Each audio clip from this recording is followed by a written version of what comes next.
from this lecture we will start a chapter on distributed algorithms for mutual exclusion. Now, I believe that most of you will already have done a course on operating systems, right. So, you know how mutual exclusion is guaranteed on a non-distributed or a single system, right.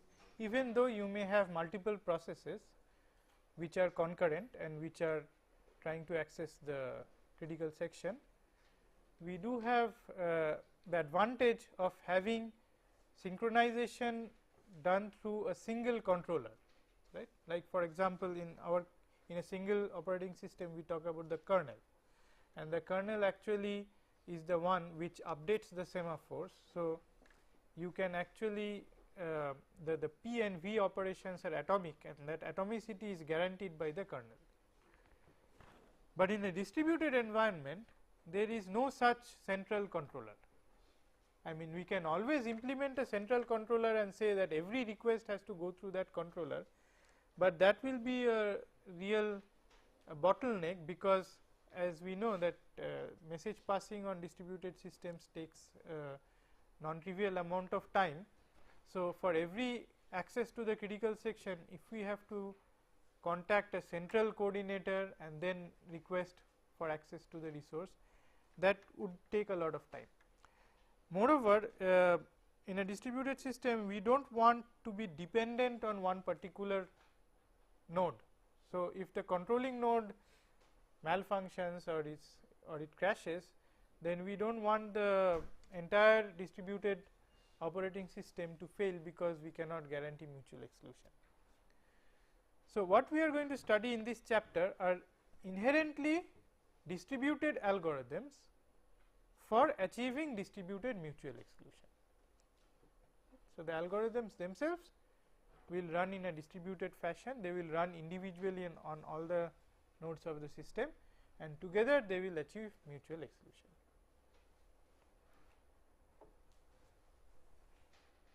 What are the requirements of mutual exclusion? At most one process must be in critical section, which is the safety property. If more than one requesting process is there, then someone must enter. So, you should not have pehle aap kind of thing, right. And the requesting process enters within a finite time. So, no starvation. These are the standard 3 requirements of any mutual exclusion algorithm. And finally, we also have the desirable requirement, that is, requests are granted in order. So, if I make a request before you do, then in all fairness I should have access to the critical section before you have access to the critical section. Okay. So, that is the fairness requirement. In the distributed setting, there are broadly 2 types of mutual exclusion algorithms. One type of algorithm is called non-token based or permission based algorithms, and here again we will see two classes. One class is where the process entering the critical section has to take permission from all processes, which is what is followed in Lamport's algorithm, Likert-Agarwala's algorithm, and Carvalho algorithm. And the other class will be that permission has to be taken from a subset of the processes, which is what Maekawa's algorithm does. And but the common thing in all these algorithms is that these are permission based algorithms. So, before a process enters the critical section, it has to take permission from one or more processes before it is able to enter the critical section. On the other hand, there is another class of algorithm which are called token based algorithms. So, the philosophy behind token based algorithms is very simple. A token is distributed or circulated among the processes. Whoever has the token at a given point of time has access to the critical section, right. And we just have to make sure that the other requirements are met, in the sense that no one actually hogs the token, no one the token is passed fairly between the processes. These are the things that has to be guaranteed in the second class of algorithms, whereas the mutual exclusion is automatic, because whoever has the token is the only one which can enter the critical section. Right. So, we will start by defining some of the complexity measures of mutual exclusion algorithms, so that we are able to compare the different algorithms in terms of their performances. The first measure is the number of messages per critical section entry. Every time a process enters a critical section, what is the number of messages that the mutual exclusion algorithm has to transmit. And then we are going to talk about synchronization delay, response time and throughput. So, let me explain these terms through some illustrations.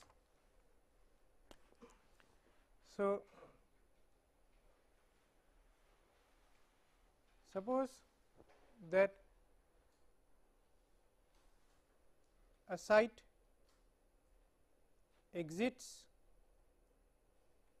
critical section here, okay, and let us say that here at this point, this is time that we are talking about, this is time, and this is where the next site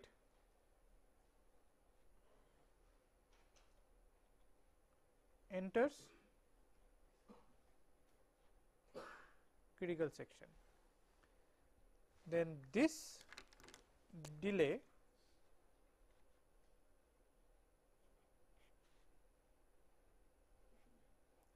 is what we called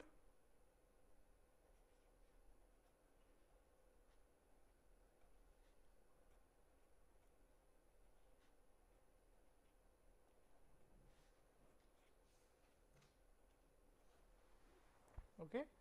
Synchronization delay is the delay that occurs between a site exiting the critical section and the next site entering the critical section, right. Obviously, we would like to reduce the synchronization delay in our algorithm. Now, because this is a distributed algorithm, this delay is non-trivial, because after one site exits the CS, we have to decide which is the next site, which is the next process which will have to access the critical section, and only then the next site can enter the critical section. So, this is the time that we take to arrive at that decision, or this is the time that is taken for the next site to realize that it is now free to enter the critical section. Besides this, we will also have the following criteria. So, again let me draw a timeline.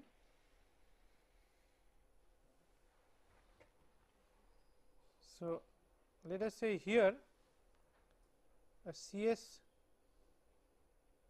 request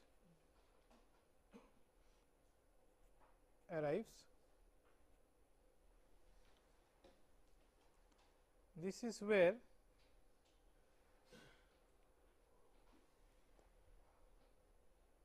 its request messages are sent out, okay. Let us say this is the time where the site enters CS, and this is the time the site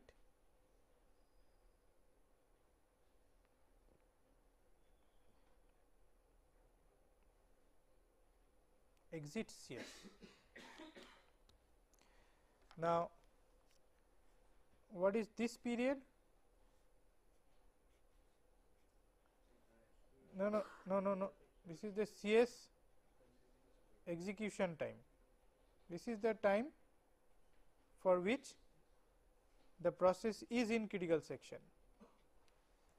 So, it enters here and exits here, right, and this the time from which when its messages are sent out up to the time when it finally exits the CS, this is called the response time.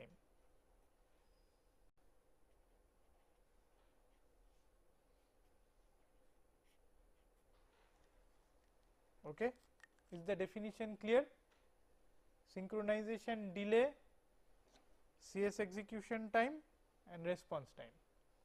The response time, see this time is non-trivial, because this time is trivial actually, because the CS request arrives from the top of the application, and then the messages are sent out almost immediately, right, and then finally the time when it finally executes the CS and goes out, this is the response time. There is a waiting time and there is an execution time. Okay, the two together gives you the response time. All right. There is one more term that I will,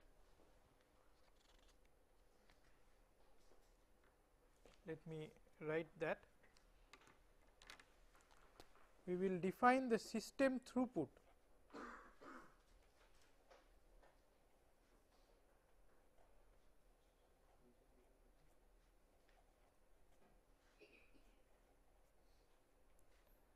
As 1 by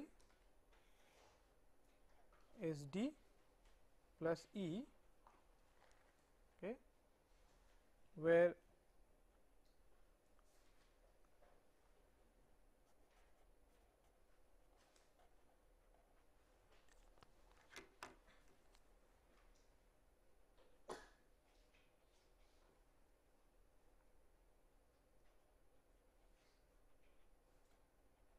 is the average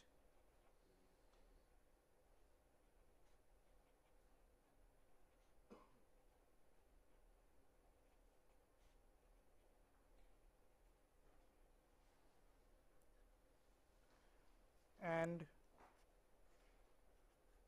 SD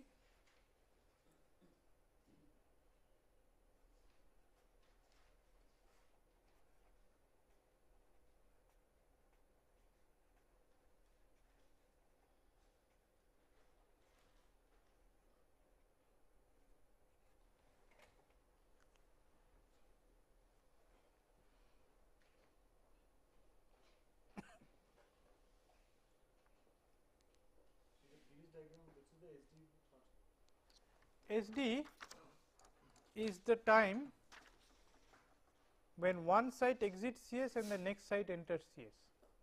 These are events occurring in two different processes, in two different nodes, okay, possibly in two different nodes, whereas this is every or each of these events are occurring in one process only. Okay. Is that clear? So, this is when the process PI requests the CS, this is when PI sends out messages, this is when PI enters CS, this is when PI exits CS. So, all this is with respect to PI, right, and here PI exits CS and PJ enters CS. So, these are two different events in two different processes, and the synchronization delay is the time that is spent between these two. At this point of time, there are waiting processes to enter the critical section, yet nobody is entering the critical section, because they are trying to decide who will be the next one to enter the critical section. That is a synchronization delay. Okay. Now, if we take the synchronization delay plus E, where E is the average CS execution time, okay, then synchronization delay plus execution time is the total delay that is there between one site exiting the CS and the next site completing CS, right, because next site enters CS here and then its execution time starts. So, when that execution time ends, that is the total time that is spent per CS execution. So, for per CS execution, you have some synchronization delay followed by the execution of the CS. So, this is the total time per CS execution. So, if you take the average of that, then 1 by that is the throughput, that is the rate at which CS is being executed by the distributed system. So, that is why we call the system throughput is 1 by SD plus E. Is that clear? Yes or no? Number of critical sections executed per unit time. So waiting time comes in between. The synchronization delay is the time where no one is executing CS. So, the time between CS executions, and E is the average CS execution time. Okay. So, these two together is the time that is being taken for each critical section execution. So, when one critical section execution completes, then there is a synchronization delay, then the execution of the next critical section. Okay. So, these two together gives us the overall average time per critical section, and 1 by that gives me the throughput, that is the rate at which the critical sections are being executed. Okay. Now, let us get into one of the algorithms.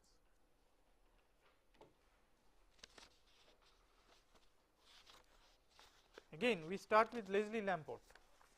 We are going to see a lot of him in this course. So, Lamport's algorithm for mutual exclusion. Just keep counting how many times you see Lamport's name in this course. It will be an interesting figure. Okay. Every node I has a request queue Qi. Okay. Every node maintains a queue of requests, which we will call Qi. It keeps requests stored by logical timestamps. How do we arrive at these timestamps? This is Lamport's clock. We are using Lamport's clock, but we enforce total ordering by including process ID in the timestamps, right. So, the timestamp is Lamport's clock concatenated with process ID. Now, at the end of the algorithm, I will ask you the question that will you use the process ID, will you concatenate the Lamport clock after the process ID, or you will have process ID followed by Lamport's clock, or Lamport's clock followed by process ID. Okay. But these two together will give you the timestamp. Now, which is going to come after which is a question that I am going to ask you at the end of the explaining this algorithm. Right. Just let us remember this thing, that because in Lamport's logical clock two processes can have the same clock value.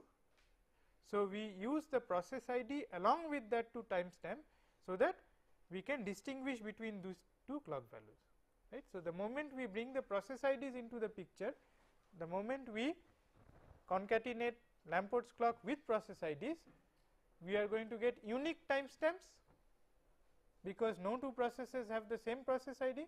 So, all the timestamps will be unique, and therefore, we are going to have a total ordering among the timestamps. Okay. Is this clear? Lamport's clock plus process ID. Right.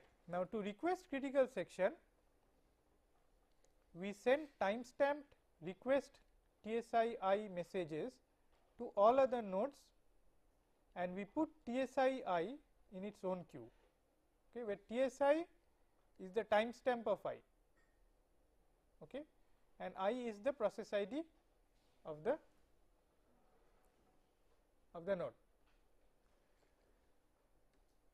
So, when a process wants to request the critical section, it sends request messages to all other nodes which are timestamped with the clock that we just talked about, that which contains both the timestamp of I and the process ID, and then we put TSI I in its own queue. On receiving a request TSI I, the process will send timestamped reply to the requesting node I. Now, remember that when it does this timestamping, at that time it will use Lamport's timestamps, okay, concatenated with the process ID, but they are updated according to Lamport's rule, right. So, to the requesting node I, and then put request TSI I in the queue. So, it queues up the request when it receives it and also sends a reply message to the requesting node.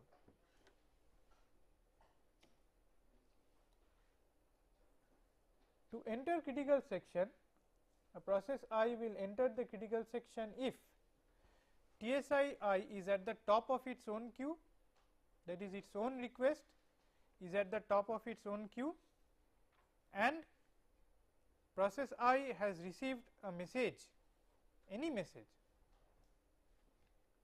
with timestamp larger than TSI I from all other nodes. The second requirement is an important requirement, that process I has received a message with timestamp larger than its own request from all other nodes. This is what which will guarantee that there is no other request anywhere on the network which has a timestamp lesser than its own request, right, and therefore, it has the right of executing the critical section. Okay, we will see how this guarantees that there is no other request having a smaller timestamp anywhere on the network, right. To release critical section, process I removes its request from its own queue and sends a timestamp release message to all other nodes.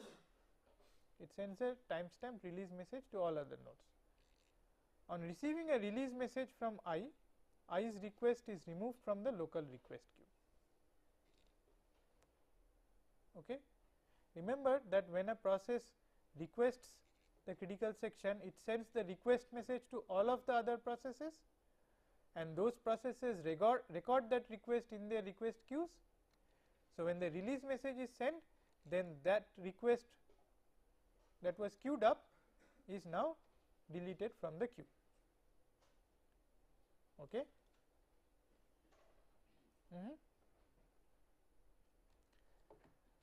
Before we go into the notable points of this algorithm, let me again go through the algorithm through an illustration. So,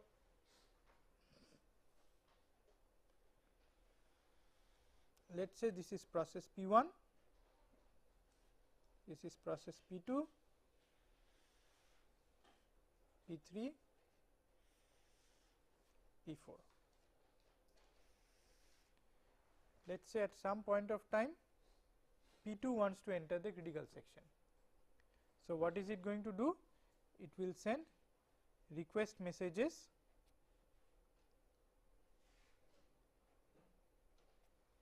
to all the nodes, right. They will in their queues take note of that request, each of them including P2 will take note of this request.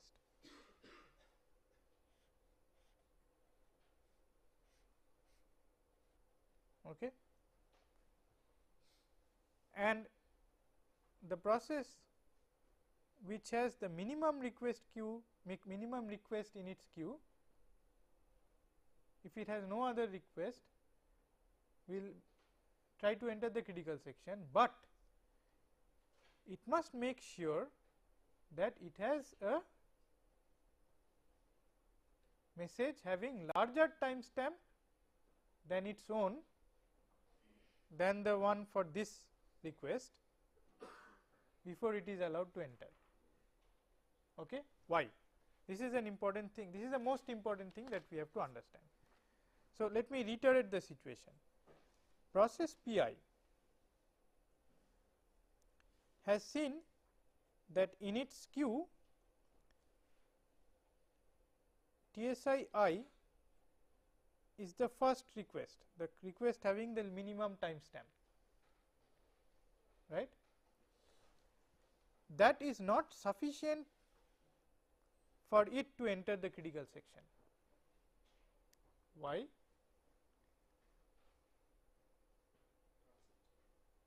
Because there can be a request having smaller timestamp in transit, right. So, there could be some process Pj which had sent a request J message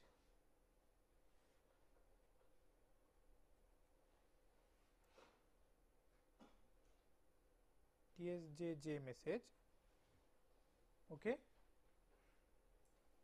and TSJJ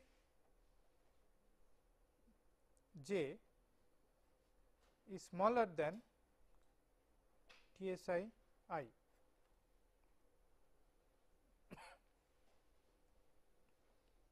Right. Okay. Now, this one Pi had sent out this request TSII message, right. Now, what is Pj going to see? Pj, when it gets this message, it will see that still mine is the smallest one. So, it will also enter the critical section. If this one also enters, two of them will be in the critical section at the same time, right. Okay. Now, what are we guaranteeing by the fact that I will enter critical section only when I have a message from Pj which has some timestamp which is greater than TSI I. Now, when any message with timestamp greater than this comes here,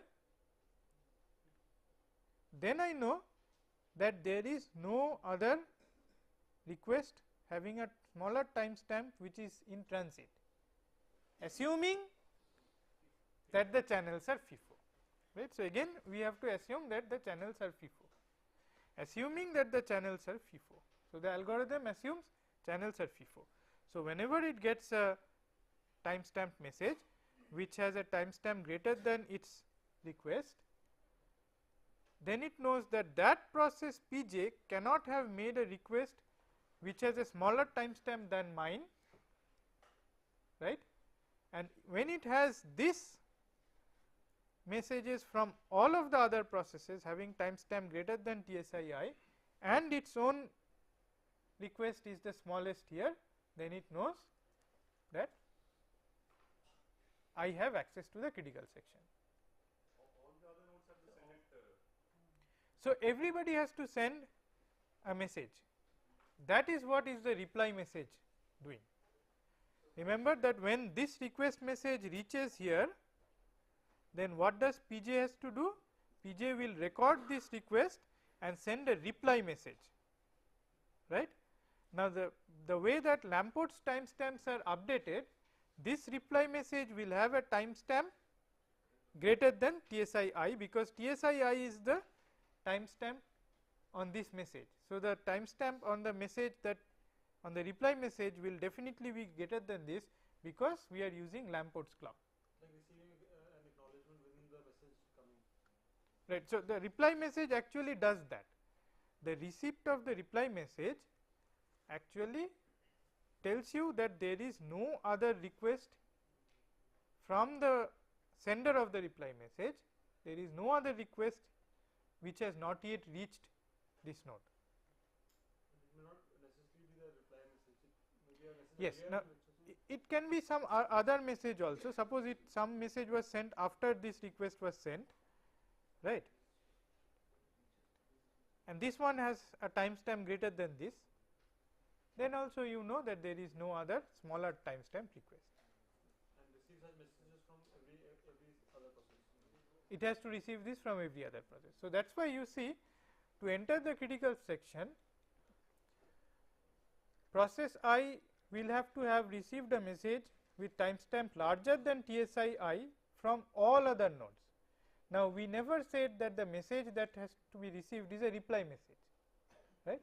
It can be any message, but because any message may not have been sent, so the reply message is sent by the receiver of the request message, just to make sure that at least some message is going with a larger timestamp,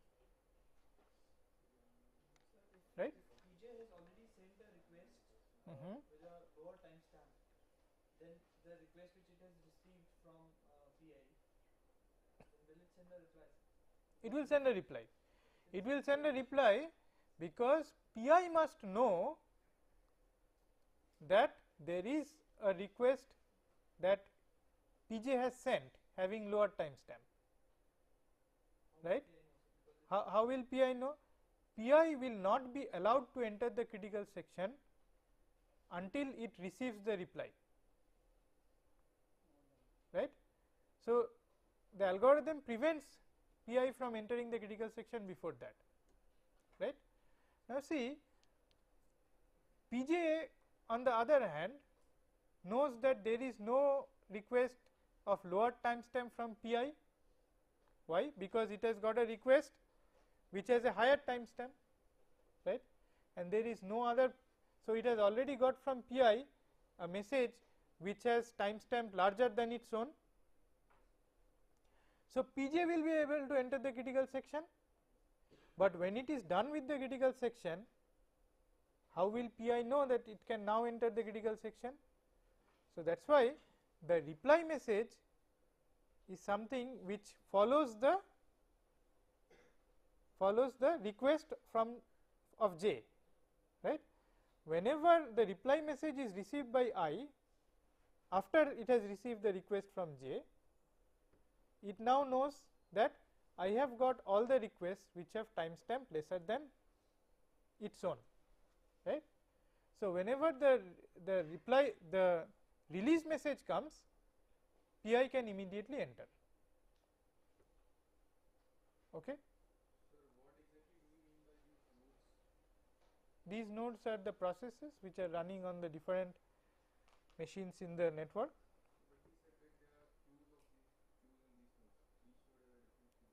Each node has a queue, maintains a queue for recording the requests that are received from various other processes. Can you guarantee that there always will be a process which satisfies both these conditions? Yeah, that is what we have to guarantee. That is a very good question. That are we going to have a live lock situation? Can we have a situation where no one will enter the CS? That is your question, right? We have to guarantee that there is not a situation in which no one is allowed to enter the CS. We also have to guarantee that not two processes enter the CS at the same time. So, there is no violation of mutual exclusion, right. So, if we can ensure these two, then we have guaranteed the basic requirements, and then comes the requirement that is it fair, or are we actually making some process wait indefinitely. So, if the algorithm itself is clear, is the algorithm clear? So, let me just reiterate that initially the request messages are sent out, okay. Request messages are sent out. After that, the processes reply by sending reply messages,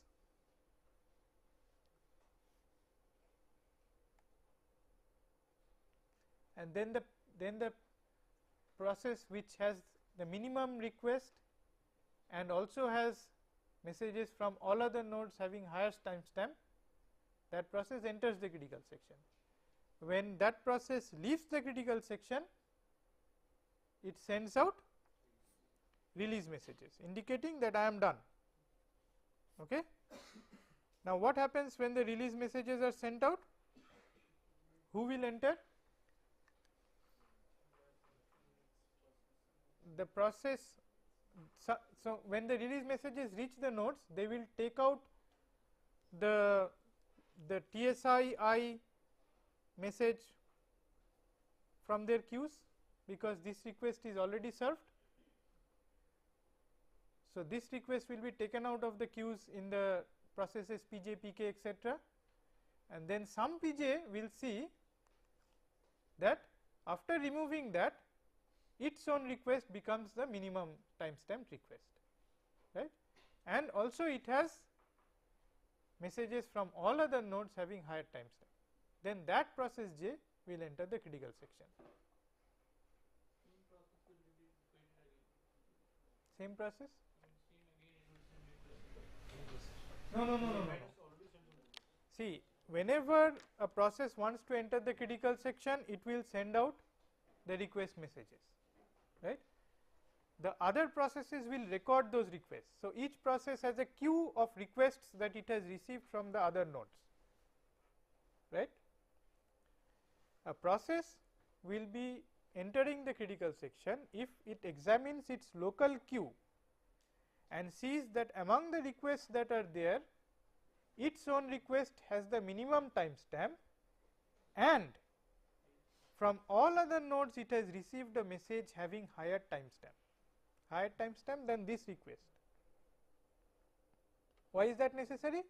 To make sure that there are no other pending requests which have not yet reached me. There are not pending requests having lower timestamp in transit. That is guaranteed by the fact that I have received messages having larger timestamp from all other nodes. So, now I know that mine is the minimum among the ones I have received, and there is no other one having lower timestamp which I have not received. So, globally my request is the minimum request. So, I enter the critical section, but when I come out of the critical section, I will have to inform the other nodes so that they dequeue my request from their queues. So, I send release messages to all of them. Now, one of the other nodes sees that after removing my request from its queue, its own request becomes the minimum one, right. And if it sees that it has already received messages from all other nodes having timestamp larger than its own, then it is the next candidate. So, it will enter. Clear? Right? Question is there always such a node?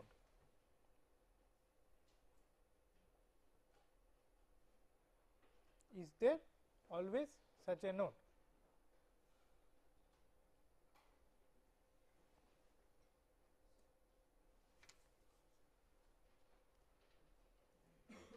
And the answer is yes. The answer is yes. Why?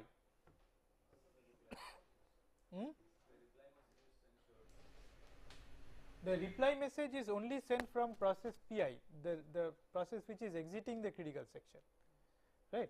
The process which is exiting the critical section, that sends a release.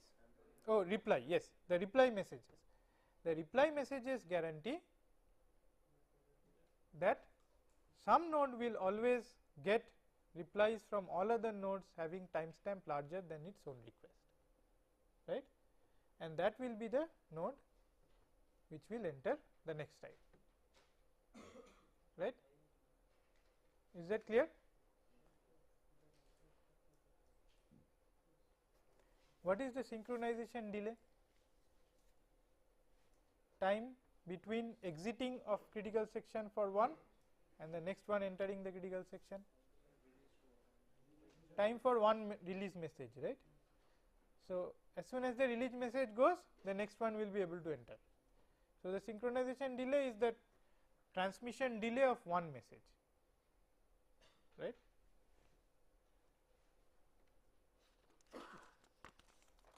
Now, let us prove that no two processes can be in the critical section at the same time, right.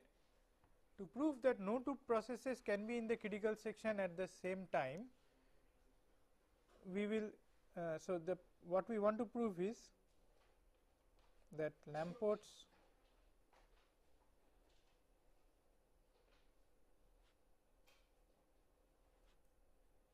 algorithm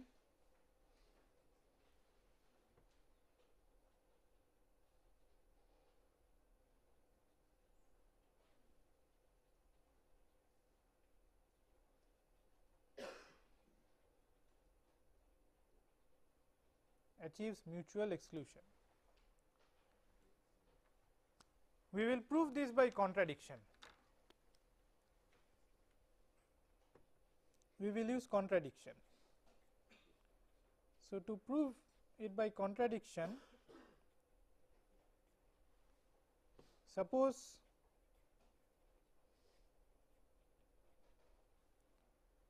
Si and Sj are in CS together.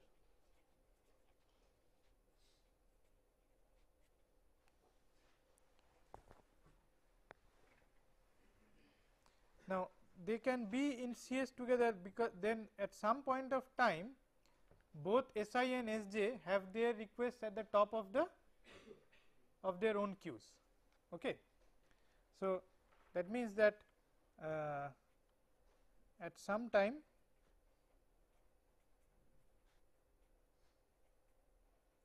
both Si and Sj had their own requests at the top of their queues.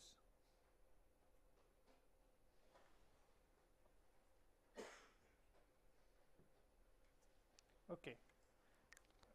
Without loss of generality, let us suppose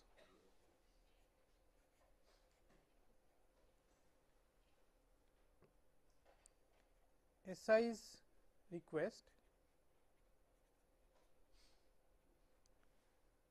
has a smaller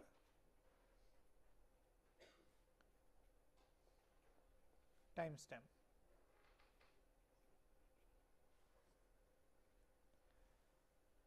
Right?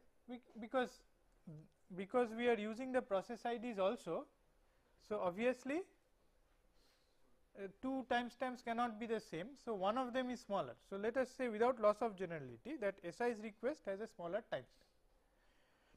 Now, the problem that obviously has happened is that Sj did not receive this request.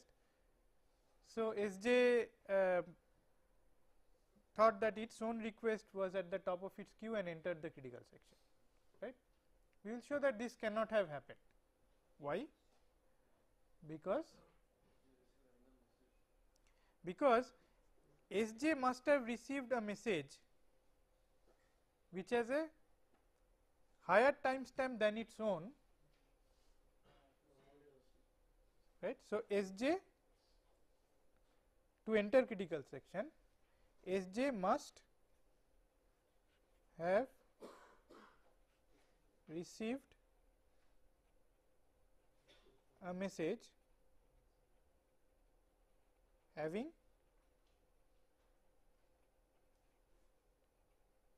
higher timestamp, received message having higher timestamp than its request from Si. Otherwise, it could not have entered the critical section. Now, how come this message was received, but the request of Si was not received? That can only happen if the channel is not FIFO. See, Sj has got this message M, let us call this M. It has got this message M, but it has not got the request TSI I, which has a lower timestamp than M.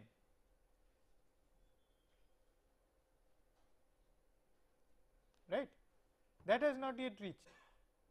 So, that can only happen if the channel is not FIFO, but we are given that the channel is FIFO. So, this is a contradiction, and therefore, it is not possible that Si and Sj are in the critical section at the same time. Is that clear?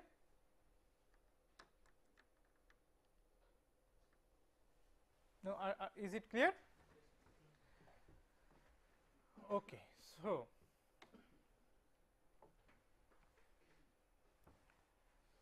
to summarize the algorithm, let us note these things, that the purpose of reply messages from node I to node j is to ensure that j knows of all requests of I prior to sending the reply,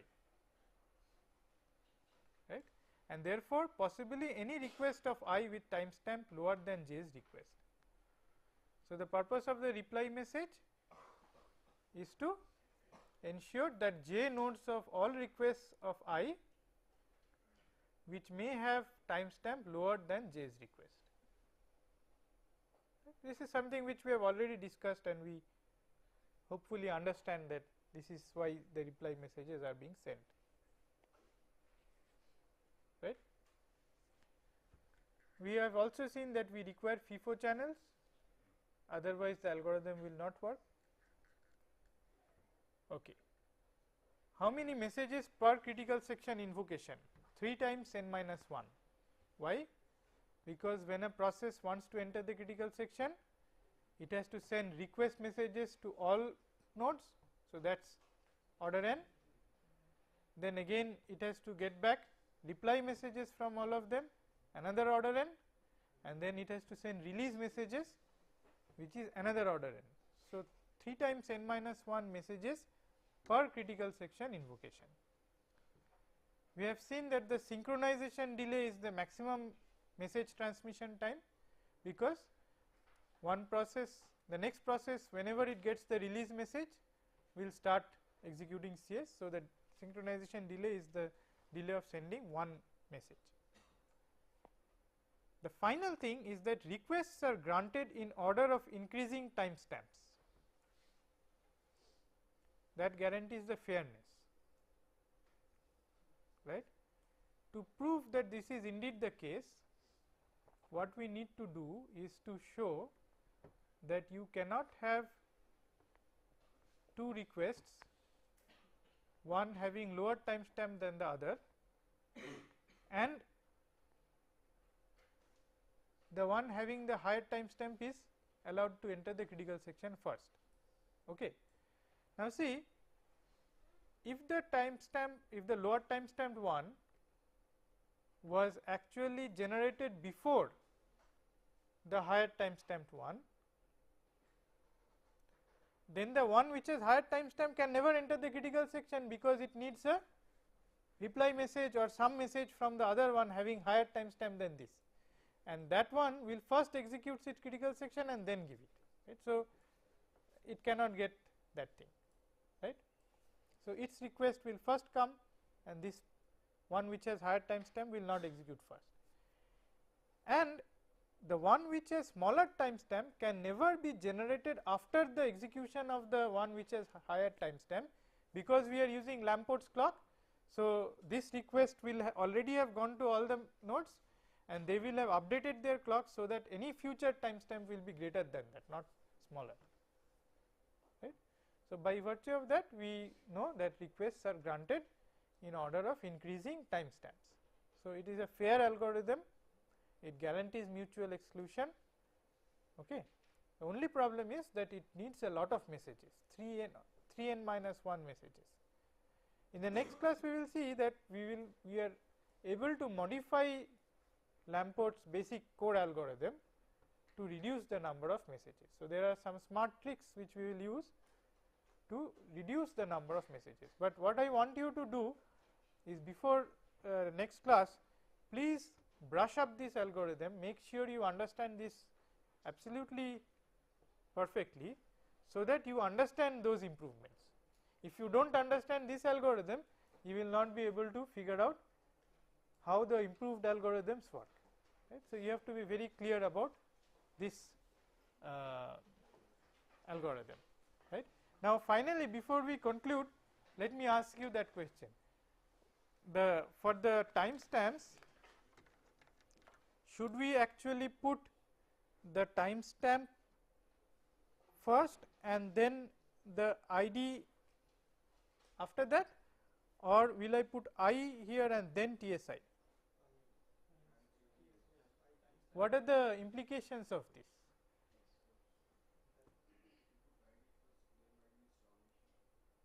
Yeah, if you put I first, then you see the processes which have lower process ID will always have smaller timestamps. So, they can make the nodes having higher process ID starve, right. If you put I first, then the node 1 will always have a smaller timestamp. So, node 1 will keep on hogging the critical section and node n will starve, because if sometime or the other, at least every time if there is some request from the lower numbered nodes, then n will never get access, right. So, we necessarily have to put I, the process ID, after the timestamp, right, otherwise it is not going to work. Okay.